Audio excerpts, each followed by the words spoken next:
ओम शांति। आज 18 अगस्त 2022 के साकार मधुर महावाक्य हैं। आज श्री कृष्ण जन्माष्टमी की आप सभी को बहुत बहुत हार्दिक बधाई हो। आज चारों तरफ खुशियां हैं, एक अनोखा वातावरण है। हर एक के मन में बहुत सुंदर सुंदर झांकियों को देखने की एक तमन्ना है। जहाँ भी जाते हैं श्री कृष्ण जी की सुंदर सुंदर झांकियाँ देखते हैं या अन्य प्रेरणादायी झांकियाँ देखते हैं। इन झांकियों को देखने के साथ साथ अपने जीवन को भी झांक लेना बहुत आवश्यक है। मेरा अपना जीवन कैसा है? क्या श्री कृष्ण जी के समान मेरा जीवन सदा प्रसन्नता से भरपूर, खुशियों से भरपूर है? श्री कृष्ण जी को जहाँ भी दिखाते हैं सदा मुस्कुराते हुए, कितनी भी बातें आई, परिस्थितियाँ आई, सदा मुस्कुराते हुए। मुझे भी इन जैसा बनना ही है, ये सीख लेना ही झांकियों का सही दर्शन है। अपने जीवन में अच्छी बात को अपना लेना, सदा दृढ़ संकल्प करना कि मुझे व्रत रखने हैं तो सच्चे व्रत रखने हैं। बहुत ही सुंदर व्रत है। हम मन वचन कर्म से कभी किसी को दुख नहीं देंगे, सदा सबको सुख देंगे। गुण दर्शन करेंगे, अवगुणों को नहीं देखेंगे। ऐसे सच्चे व्रत रखते हुए, अपने जीवन को झांकते हुए आज के दिन को हम यादगार बनाएंगे। आज के मधुर महावाक्यों में बहुत ही सुंदर हम सबको वरदान मिला है कि बेफिक्र बादशाह की स्थिति में स्थित रहे, कैसे भी वातावरण को बदलने वाले मास्टर रच्यता भव। बाबा सब कुछ जानते हुए, देखते हुए बेफिक्र रहते हैं। हम बच्चों को भी ऐसे फॉलो फादर करना है। फॉलो फादर की स्थिति है कि हम जहाँ भी जाएं वहाँ वातावरण बदल जाए। ऐसा ना हो कि वातावरण का हम पे असर पड़े। हम मास्टर रच्यता हैं, रच्यता का प्रभाव रचना पर पड़े। कभी कोई कमज़ोर विचार आए, स्वयं को याद दिलाएं, मैं विजयी आत्मा हूँ, तो कमज़ोरी के विचार समाप्त हो जाएंगे। कभी घबराएंगे नहीं, बेफिक्र बादशाह बन जाएंगे। बहुत सुंदर बात आज बाबा सिखा रहे हैं कि आप बच्चे इस रूहानी हॉस्पिटल में रूहानी सर्जन भी हो, प्रोफेसर भी हो, हर एक को आपने पढ़ाना है, हर एक आत्मा का इलाज करना है। हर एक आत्मा को इस समय 5 विकारों की बीमारी है। उस 5 विकारों की बीमारी से मुक्त करने के लिए आपने उनको बाबा की याद दिलानी है, योग सिखाना है।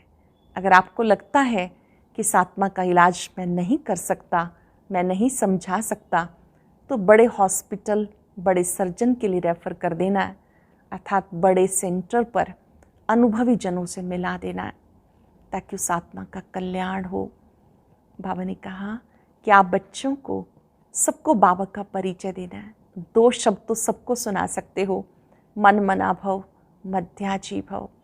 बूढ़ी बूढ़ी माताओं को भी समझाना है कि अब तो 2-4 दिन जीना है, तो क्यों ना जीते जी मरना सीख जाएं। जीते जी सबसे बुद्धियोग हटाकर एक बाबा को याद करें। कोई तो कहते हैं हम तो बाबा के बन ही गए। बाबा ने कहा आत्मा तो है ही परमात्मा की संतान। बाबा के बनने का अर्थ है कि हमें बाप से वर्षा लेना है, ये लगन लग जाए। कोई कहते हैं हमारे लायक कोई सेवा, तो उनको कहो कि 3 पैर पृथ्वी लेकर रूहानी हॉस्पिटल, यूनिवर्सिटी खोलो, जहाँ अनेक आत्माओं का कल्याण हो। जो भी आत्मा मिले उसको ईश्वरीय संदेश देना है कि एक बाप को याद करो, इस पुरानी दुनिया से ममत्व हटा देना है। बाबा आए ही हैं हम बच्चों की प्रारब्ध बनवाने। कोई भी धर्म संस्थापक आते हैं, वो अपना धर्म स्थापन करते हैं, अपनी प्रारब्ध बनाते हैं। बाबा कहते अगर मैं भी बनाऊं तो मुझे भी कोई सिखाने वाला चाहिए। मैं तो तुम बच्चों की प्रारब्ध बनवाता हूँ। आज चलते फिरते इस मधुर स्मृति में रहेंगे। मैं बेफिक्र बादशाह हूँ, मास्टर रचयिता विजयी आत्मा हूँ। मुझे श्री कृष्ण जी के समान सदा अनुकूल या प्रतिकूल परिस्थितियों में सदा मुस्कुराते रहना है, विजयी बनकर रहना है। अब सुनते हैं आज के मधुर महावाक्य राजयोगिनी बड़े दीदी से। ओम शांति। Good morning. बाबा कहते मीठे बच्चे, तुम हो रूहानी सर्जन और प्रोफेसर। तुम्हें हॉस्पिटल कम यूनिवर्सिटी खोल अनेकों का कल्याण करना है। प्रश्न है, बाप भी धर्म स्थापन करते, अन्य धर्म स्थापक भी धर्म स्थापना करते, दोनों में अंतर क्या है? बाप सिर्फ धर्म स्थापन करके वापस चले जाते हैं। अन्य धर्म स्थापक अपनी प्रारब्ध बनाकर जाते हैं। बाप अपनी प्रारब्ध नहीं बनाते। अगर बाप भी अपनी प्रारब्ध बनाए तो उन्हें भी कोई पुरुषार्थ कराने वाला चाहिए। बाप कहते मुझे बादशाही नहीं करनी है, मैं तो बच्चों की फर्स्ट क्लास प्रारब्ध बना जाता हूँ। गीत है, रात के राही थक मत जाना, सुबह की मंजिल दूर नहीं। ओम शांति। गीत जैसे बच्चों ने बनाया है, गीतकार तो और कोई भी जान ना सके। बच्चे जानते हैं अब घोर अंधेरा पूरा होता, धीरे धीरे अंधेरा होता जाता। इस समय कहेंगे घोर अंधेरा। अब तुम राही बने हो सोजरे में जाने के लिए अथवा शांति धाम पियर घर जाने के लिए। वो है पावन पियर घर, ये है पतित पियर घर। प्रजापिता में जो प्यू बैठा है, बाप बैठा है, वह तुमको पवित्र बनाकर अपने घर ले जाते हैं। पिता वो भी है, पिता ये भी है। ब्रह्मा भी पिता, शिव बाबा पिता। वो है निराकार, ये है साकार। बच्चे कहने वाला सिवाय बेहद के बाप के और कोई कह ना सके। बाप भी कहते हैं क्योंकि बच्चों को साथ घर ले जाना है। पवित्र बनाया, नॉलेज दी। बच्चे समझते हैं पवित्र तो ज़रूर बनना है, बाप को याद करना है और सृष्टि चक्कर को भी याद करना है। इस ज्ञान से तो महावीर हल्दी बनते हो। बाप को याद करना है, सृष्टि चक्कर को याद करना है। इस ज्ञान से तो महावीर हेल्दी बनते हो। कोई कहते हमारे लिए कोई सेवा बोलो। सेवा यही है कि 3 पैर पृथ्वी के देकर उसमें रूहानी कॉलेज और हॉस्पिटल खोलो। उन पर कोई बोझा नहीं पड़ेगा, इसमें मांगने की तो कोई बात ही नहीं। राय देते हैं अगर तुम्हारे पास पैसे हैं तो रूहानी हॉस्पिटल कम यूनिवर्सिटी खोलो। ऐसे बहुत हैं जिनके पास पैसे नहीं हैं, वह भी हॉस्पिटल कम यूनिवर्सिटी खोल सकते हैं। आगे चल तुम देखेंगे बहुत हॉस्पिटल खुलेंगे। तुम्हारा नाम रूहानी सर्जन लिखा होगा। रूहानी सर्जन और प्रोफेसर, मेल अथवा फीमेल, दोनों रूहानी सर्जन अथवा प्रोफेसर बन सकते हैं। आगे फीमेल नहीं बनती थी, व्यवहार कार्य पुरुषों के हाथ में था। आजकल तो माताएं निकली, अब तुम भी ये रूहानी सेवा कर सकते हो। ज्ञान की चटक लगी हुई हो, फिर किसको भी समझाना बड़ा सहज है। कोई हॉस्पिटल बड़ी होती, कोई छोटी होती। अगर देखो बड़ी हॉस्पिटल में ले जाने वाला पेशेंट है तो बोलना चाहिए चल हम आपको बड़ी हॉस्पिटल में ले चलें। यहाँ बड़े बड़े सर्जन हैं, छोटे सर्जन बड़े सर्जन के पास भेज देते हैं। वे अपनी फ़ीस ले लेते, फिर समझते ये मरीज़ ऐसा है, इसको बड़ी हॉस्पिटल में ले जाना है। ऐसी राय देते, ऐसे सेंटर खोल, बोर्ड लगा दो तो मनुष्य वंडर खाएंगे। ये तो कॉमन समझने की बात है कि कलयुग के बाद सतयुग आता है। भगवान बाप ही ये नई दुनिया स्थापन करने वाला है। ऐसा बाप मिल जाए तम क्यों न बरसाले में। मन वचन कर्म से इस भारत को सुख देना है। मन वचन कर्म सो भी रूहानी। मनसा था याद और वचन तो सुनाते दो हैं, मन मना भाव मध्याजी भाव। बाप और वर्षे को याद करो, वर्षा कैसे लिया कैसे गवाया, ये सारे चक्र का राज है। बूढ़ियों को भी शौक होना चाहिए, बोलना चाहिए, हमको सिखाओ। बूढ़े बूढ़े समझ सकते हैं जो और कोई विद्वान पंडित आदि नहीं समझा सकते। तब तो नाम बाला करेंगे। चित्र भी बहुत सहज है, कोई की तकदीर में नहीं है तो पुरुषार्थ नहीं करते। ऐसा नहीं समझना कि मैं बाप की हो गई, वह तो आत्माएं बाप की हैं ही हैं। आत्माओं का बाप परमात्मा है, परंतु उनसे वर्षा कैसे मिलता है ये समझना है। आएंगे भी संगम पर, बाप के आने का समय भी इस पुरुषोत्तम संगम युग पर। समझाते हैं सतयुग में तुमने इतने जन्म लिए, सतयुग में 8 जन्म, त्रेता में 12 जन्म, द्वापर में 21 जन्म, कलयुग में 42 जन्म। ये संगम युग 84 जन्म पूरा किया। अब फिर स्वर्ग की स्थापना होनी है। सतयुग में और कोई दूसरा धर्म होता नहीं। कितनी सहज बात है। दूसरे को जितना समझाएंगे उतना खुशी का पारा चढ़ेगा। दूसरों को जितना समझाएंगे खुशी का पारा चढ़ेगा। फिर तंदुरुस्त हो जाएंगे क्योंकि सबके आशीर्वाद मिलती है। बूढ़ियों के लिए तो बहुत सहज है क्योंकि ये दुनियावी अनुभवी हैं। किसको भी बैठकर समझाएं तो कमाल कर दिखाएं। सिर्फ बाप को याद करना और बाप से वर्षा लेना। जन्म लिया, मुख से मम्मा बाबा कहने लगे, परंतु तुम्हारे आर्गन्स बड़े हैं, तुम तो समझकर समझा सकते हो। बाबा का नाम बाला करना है, बहुत बहुत मीठा बनना है।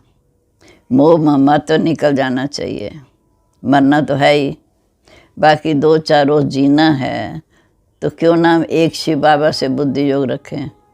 जो भी समय मिले बाप की याद में रहें और सब तरफ से ममत्व मिटा दें। 60 वर्ष के जब होते हैं तो वानप्रस्थ अवस्था लेते हैं। ये तो बहुत अच्छा समझा सकते हैं। नॉलेज धारण कर फिर दूसरों का कल्याण भी करना है। अच्छे अच्छे घर की बच्चियां अगर ऐसा पुरुषार्थ कर घर घर में जाकर समझाएं तो कितना नामाचार निकले। पुरुषार्थ कर सीखना चाहिए, शौक रखना चाहिए। ये नॉलेज बड़ी वंडरफुल है। बोलो देखो कलयुग पूरा होता, कलयुग के अंत में बाप आकर स्वर्ग का वर्षा देते हैं। कृष्ण को तो बाप नहीं कहेंगे, वह तो छोटा बच्चा है। उनको सतयुग का राज्य कैसे मिला? ज़रूर उसने पास्ट जन्म में इतने श्रेष्ठ कर्म किए। तुम समझा सकते हो कि बराबर इन्होंने ये पुरुषार्थ कर प्रारब्ध बनाई। कलयुग में पुरुषार्थ किया, सतयुग में प्रारब्ध पाए। यहाँ तो पुरुषार्थ कराने वाला कोई होता नहीं, सतयुग में तो पुरुषार्थ की आवश्यकता ही नहीं। त्रेता की भी जो प्रारब्ध मिलती है ज़रूर ऊंचे से ऊंचे बाप से मिली। जो भी गोल्डन सिल्वर एज का मालिक बनाते हैं, बाप ही सिल्वर गोल्डन एज का मालिक बनाते हैं और कोई बना ना सके। ज़रूर बाप ही मिला। लक्ष्मी नारायण खुद तो नहीं मिलेंगे, वह तो सतयुग में हैं। भगवान मिला, वो निराकार है। भगवान के सिवाय कोई है नहीं जो ऐसा पुरुषार्थ कराए। मैं तुम्हारी फर्स्ट क्लास प्रारब्ध बनाता हूँ। ये आदि सनातन देवी देवता धर्म की स्थापना होती, कराने वाला तो एक बाप है और जो धर्म स्थापन करते वह तो 1-2 के पिछाड़ी आते रहते। धर्म स्थापन करने वाले अपनी प्रारब्ध बनाते हैं। बाप को तो अपनी प्रारब्ध नहीं बनानी। अगर प्रारब्ध बनाई तो उनको भी अंत में कोई पुरुषार्थ कराने वाला चाहिए। शिव बाबा कहते मुझे कौन पुरुषार्थ कराएगा, मेरा पार्ट ऐसा है, मैं बादशाही नहीं करता हूँ, ये ड्रामा बना बनाया। बाप बैठ समझाते हैं मैं तुमको सभी वेदों शास्त्रों का सार समझाता हूँ। ये सब है भक्ति मार्ग। जब भक्ति मार्ग पूरा होता फिर अवतरती कला, अब तुम्हारी चढ़ती कला। कहते हैं चढ़ती कला सबका भला। सब मुक्ति जीवन मुक्ति पा लेते, फिर पीछे फिर 16 कला से उतरते उतरते अंत में 9 कला। अब तुम संपूर्ण बनते हो, फिर त्रेता में 2 कला कम हो जाएगी। इसलिए पुरुषार्थ सज्जों की रजाई के लिए करना चाहिए ना। इसलिए इस समय पुरुषार्थ सज्जों की रजाई के लिए करना चाहिए, फिर सज्जों से तो उतरती कला शुरू होगी। परंतु सभी वो इम्तिहान पास नहीं कर सकते जो 16 कला संपूर्ण बने। बच्चों को पुरुषार्थ करना और कराना है। इन चित्रों पर बहुत अच्छी सर्विस हो सकती है। बड़ा क्लियर लिखा हुआ हो, बोलो बाप स्वर्ग की रचना रचते हैं, फिर हम नरक में क्यों पड़े हैं। ये पुरानी दुनिया नरक है, इसमें दुख ही दुख है। फिर जो ज़रूर नई दुनिया सतयुग आना चाहिए। पुरानी दुनिया में तो दुख ही दुख है। बाप स्वर्ग का रचता है तो हमें ज़रूर सुख स्वर्ग में आना चाहिए। बच्चे निश्चय बुद्धि हैं, जहाँ कोई अंधश्रद्धा की बात नहीं, क्योंकि जहाँ एम ऑब्जेक्ट सामने खड़ी है। उन कॉलेज आदि में इस जन्म में पढ़ते हैं, इस जन्म में प्रारब्ध पाते हैं, जहाँ इसकी पढ़ाई की प्रारब्ध भविष्य में है। देवताएं कलयुग में कैसे आ सकते? बच्चों को समझाना बड़ा सहज है। चित्र भी बड़े अच्छे बनाए, झाड़ भी बहुत अच्छा है। क्रिश्चियन लोग भी झाड़ को मानते हैं, खुशी मनाते हैं अपने नेशन की। सबका अपना अपना पार्ट है। ये भी जानते हो भक्ति भी आधा कल्प चलनी है। उनमें जग तप तीर्थ आदि सब होते। बाप कहते इससे मैं नहीं मिलता। जब तुम्हारी भक्ति पूरी होती तब भगवान आते हैं। आधा कल्प है ज्ञान, आधा कल्प भक्ति। ज्ञान क्लियर लिखा हुआ है, उस पर इन चित्रों की तरफ अटेंशन देना चाहिए। इसमें कितनी वंडरफुल नॉलेज है। ऐसे थोड़ी कि शरीर लोन लिया तो उसको अपनी मलकियत समझेंगे, नहीं। मैं किराएदार हूँ, ये ब्रह्मा खुद भी आत्मा बैठी है, उनको भी बिठाना है। जैसे किसी मकान में खुद मालिक भी रहते हैं, किराएदार भी रहते हैं। बाबा तो सारा समय इसमें नहीं रहते। इनको हुसैन का रथ भी कहते हैं। जैसे क्राइस्ट की आत्मा किसी बड़े तन में प्रवेश कर क्रिश्चियन धर्म स्थापन किया। छोटेपन में शरीर दूसरे का था, वह छोटेपन में अवतार नहीं था।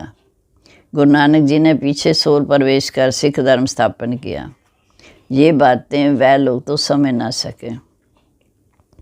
ये बहुत समझ की बातें हैं। पवित्र आत्मा कर यही धर्म स्थापन करती। क्रिश्चियन तो सतयुग का फर्स्ट प्रिंस है। सतयुग में लक्ष्मी नारायण का राज्य दिखाते।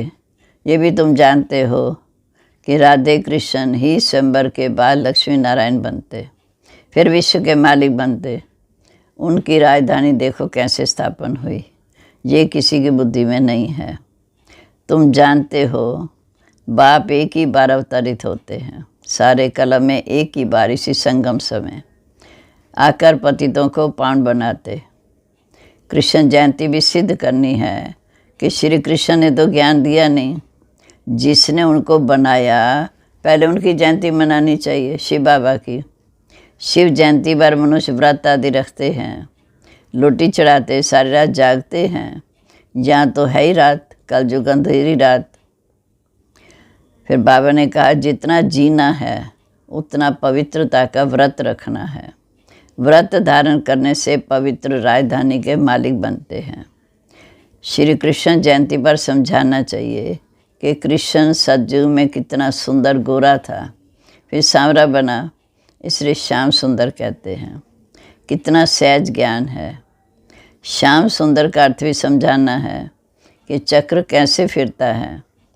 तुम बच्चों को खड़ा होना चाहिए। शिव शक्तियों ने भारत को स्वर्ग बनाया, ये किसको पता नहीं। बाप भी गुप्त, ज्ञान भी गुप्त, शिव शक्तियाँ भी गुप्त। तुम चित्र लेकर किसी के घर भी जा सकते हो। तो बोलो तुम सेंटर पर नहीं आते, इसलिए हम तुम्हारे घर में आए हैं तुमको सुख धाम का रास्ता बताने। वह समझेंगे कि ये हमारे शुभ चिंतक हैं। यह कंडस की बात नहीं, पिछाड़ी में मनुष्य समझेंगे कि बराबर हमने अपनी लाइफ व्यर्थ गवाई। लाइफ तो इनकी है, मानो ब्रह्मा कुमारियों की है। अच्छा जी, मीठे मीठे सिक्के लदे बच्चों प्रीत, माता पिता बाप दादा का याद प्यार, गुड मॉर्निंग। रूहानी बाप की रूहानी बच्चों को नमस्ते। हम रूहानी बच्चों की रूहानी बाप दादा को नमस्ते। नमस्ते बाबा, गुड मॉर्निंग। शुक्रिया बाबा, शुक्रिया। कितनी ऊंची पढ़ाई पढ़ाकर हमें कितना लाइक बना रहे। अब धारणा के लिए मुख्य सार। पहली पॉइंट, नष्टो मोहा बन। एक बाप से ही अपना बुद्धि योग रखना है। नष्टो मोहा बन, एक बाप से अपना बुद्धि योग रखना है। देही अभिमानी बन, यही शिक्षा धारण करनी और करानी है। दूसरा, मन वचन कर्म से भारत को सुख देना है। मुख से हर एक को ज्ञान के 2 वचन सुनाकर उनका कल्याण करना है। शुभ चिंतक बन सबको शांति धाम सुख धाम का रास्ता बताना है। अब वरदान, बेफिक्र बादशाह की स्थिति में रह वायुमंडल पर अपना प्रभाव डालने वाले मास्टर रचयिता भव। बेफिक्र बादशाह की स्थिति में रह वायुमंडल पर अपना प्रभाव डालने वाले मास्टर रचयिता भव। जैसे बाप को इतना बड़े परिवार है, फिर भी बेफिक्र बादशाह है। सब कुछ करते जानते हुए देखते हुए बेफिक्र। ऐसे फॉलो फादर करो। वायुमंडल पर अपना प्रभाव डालो, पर वायुमंडल का प्रभाव आपके ऊपर ना पड़े, क्योंकि वायुमंडल रचना है। अब मास्टर रचयिता हो, रचयिता का रचना के ऊपर प्रभाव हो। कोई भी बात आए याद करो, मैं विजयी आत्मा हूँ। इससे सदा बेफिक्र रहेंगे, घबराएंगे नहीं। दूसरा, प्रसन्नता की छाया द्वारा शीतलता का अनुभव करो तो निर्मल और निर्माण रहेंगे। प्रसन्नता की छाया द्वारा शीतलता का अनुभव करो तो निर्मल और निर्माण रहेंगे। और अब सुनते हैं आज का अव्यक्त ज्ञान मोती। ये एक बहुत संस्कारितापूर्ण वीडियो है, जरूर देखें, कोई भी मिस ना करे।